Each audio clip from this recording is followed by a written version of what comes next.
પછી એને એફિડેવિટ કરવાનું છે, જે મેં આગળ તમને શીખવાડી દીધું કે ભાઈ મારા મિલકતમાં ભાગ જોતો નથી.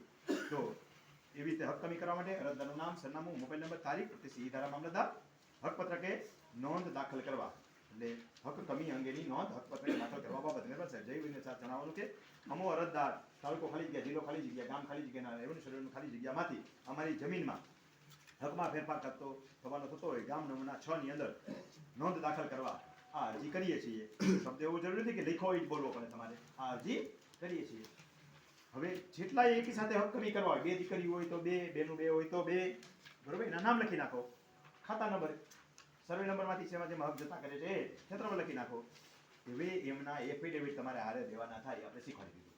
તો આ રીતે 135 નોટિસ બસશે, એનો વિરોધ નહીં આવે, વાંધો નહીં આવે, કારણ કે તમે હાથે અંડાગંડા.com કરીને આવ્યા છો તો 135 નોટિસમાં અટકશે નહીં, કઈ વાંધો આવે તો હક કમી થઈ જશે. ક્લિયર આટલું?